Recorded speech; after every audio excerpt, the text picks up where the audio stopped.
Aloha, friends and neighbors. Welcome to Astrology, ancient science in the modern world. I'm Rollin Kona astrologer. I'm a professional astrologer. Been doing it for nigh on to 40 years. I have a message for you this morning. When we get to the sky mirror, we're going to cover the second week in August 2013 on program 871, 871 weeks. I've been putting this show on the air, and a lot of it on the internet too.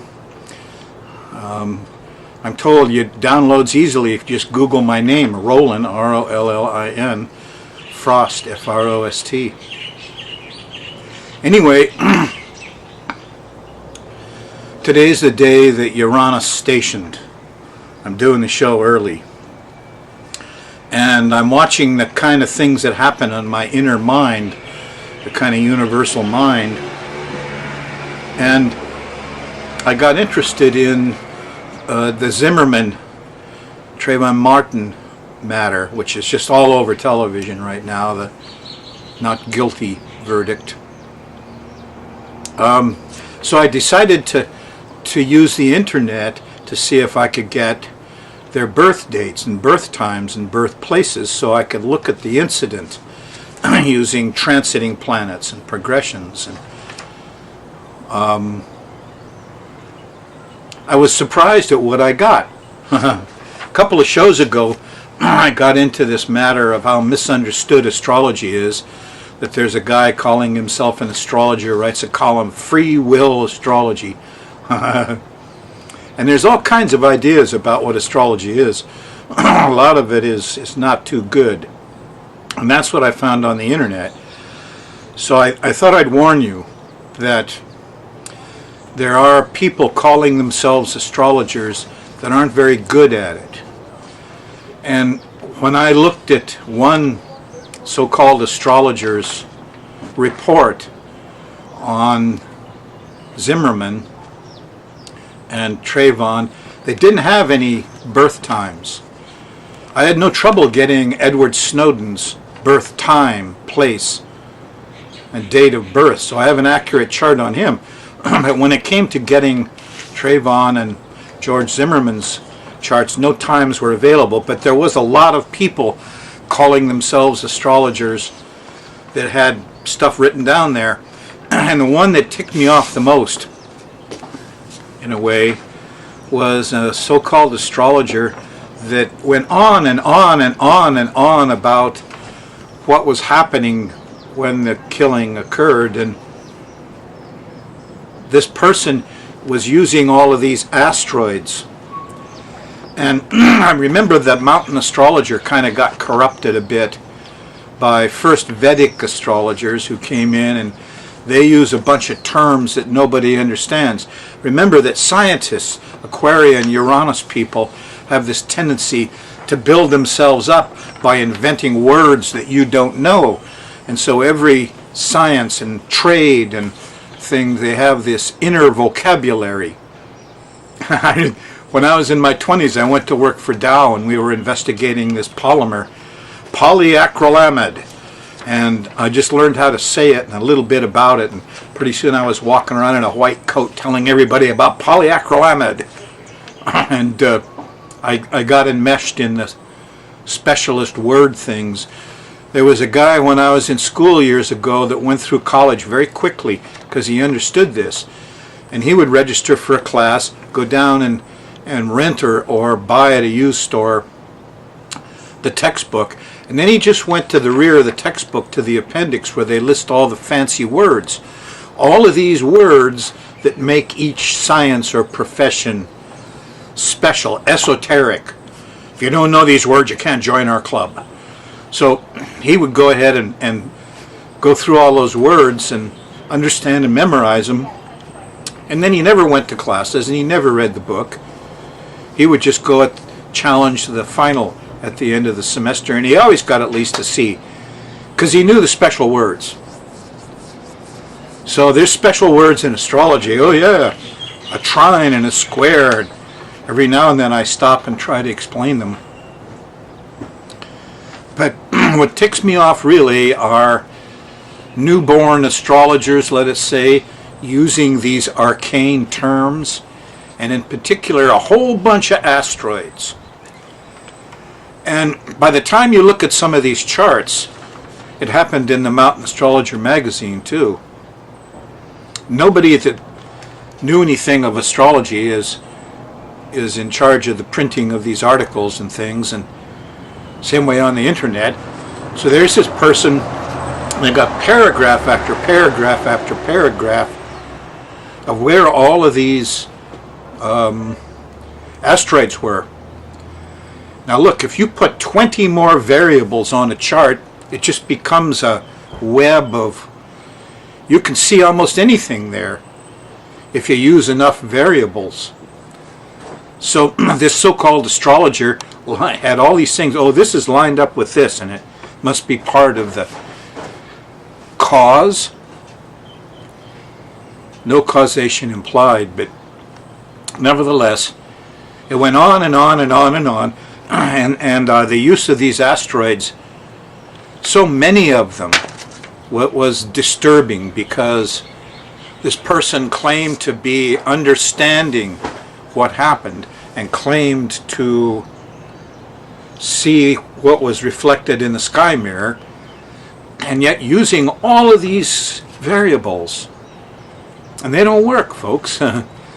Look, here's what it's like, is that the variables in the chart, the family, that you see me using, the sun and moon are mom and dad. Mars and Venus are brother and sister. Jupiter and Saturn are lawyer and judge. And Uranus and Neptune are scientist and theologian or artist. Pluto, well, he's a character off by himself just yet, but when you see Pluto, now look, this stuff has to reflect reality. And so when you look at reality, Pluto is the garbage man or the policeman. The guy with the tattoo on the motorcycle, that's Pluto. You can find Jupiter and Saturn out there easily. Saturn is the CEO, the supervisor at work. The old guy with the white hair and the mustache. You can obviously see Venus and Mars. So, and the sun and moon, there's mom and dad. Where are the asteroids? The asteroids are there, but there's a whole bunch of them, and they're really not part of your family so much. They're the people that you see at the supermarket. You see them driving on the road. You see them at the beach. You see them. These are people that you don't know, and there's lots of them. And now the question is, are they really part of your world, part of your train ride? No. So beware the phony astrologer. The free will Brezhnev guy, whatever his name is, not an astrologer, he's a writer. And there are other astrologers that just, bury you in these arcane terms that nobody understands and claim that they understand. That's the worst kind, the phony expert. Okay, enough of that. Here's what, I make a living, not much of a living, but I do charts for people at very small fees. I call them Jeeps and Chevys and Cadillacs. Now, I do them on DVDs. I don't want to talk to the person. I don't want to know them. I just want a crisp birth time, and a few questions are fine. But every time I do one of these reports, I tell the same story. I'm going to tell you the story now to try to give you perspective on what astrology is and the philosophy. It's called the train ride of life. What's life all about? The people asked, and the S trainer, these are the guys, the S training got this together, told this story. And I think it's very true. They said, life is like a train ride. When you're born, you get on this train, and the train takes you through life. And when you die, it takes you home to your family. I do this for every chart I send to folks. Same thing. Now, while you're on the train ride of life, he said, stuff happens. There's meals and movies and stops and goes and tunnels and all kinds of things on the train ride. He said you could sit on the train ride all bummed out. Oh, the food's lousy. And these weird people come by and bug me. And there's an irritating clickety-clack to the wheels. and the scenery's going by too fast. Ugh. Or I said you could sit on the train ride more enjoyably. Wow, the food's free. And these strange people come by to entertain me. What fun. And there's a nice rhythm to the wheels. And the scenery's going by nice and fast. Great train ride. Glad I'm here. His point was, though, the train ride didn't change. No, it was the same old train ride. Yeah. It was a person's attitude about it that changed, and that's what made the difference. Stuff's going to happen on the train ride. Your attitude is your free will. Is it half full? Is it half empty? That's what makes or breaks everything that happens on the train ride of life. All the stuff that happens to you. Your attitude is kind of in charge of it. There is free will, you see. But it's not where the train stops or when they serve the meals, or there's all these scheduled things on the train ride. Now you pick the train you got on. If you're on the Mary train or Tom or John or whatever personage, named being in the flesh, that's your train, and you picked it. You knew all the train schedules of all the trains, all the babies about to be born. And when you were out in spirit, and you're looking through them all, and you spied the train you're on now, you said, oh, stuff scheduled for that train, just right for me to work on my karma with. So you talked it over with your angels and guides and family and friends, the Great Spirit. Everybody agreed. You woke up, you're in a baby's body, and you forgot the whole thing. You forgot what kind of train you got on, how it works, how it's engineered, what kind of people on it, what it does. And you forgot the all-important train schedule. Reason you got on this train, the reason you incarnated in that flesh. We all start that way.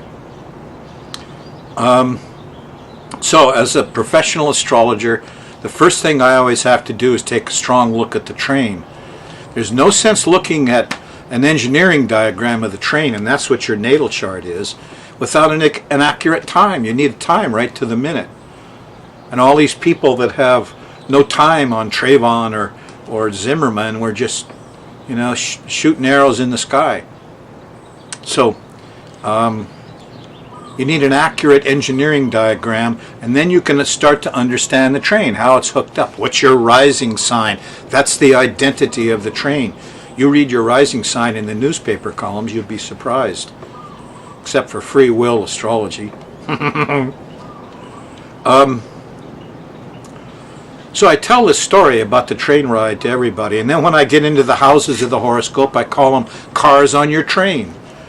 And the people are the planets. They're the actors sitting on the train with you in different cars, interacting with each other and you. And that's how I proceed. Now, to find out about the future is not easy. I've spent a long time figuring out how to do it, and I have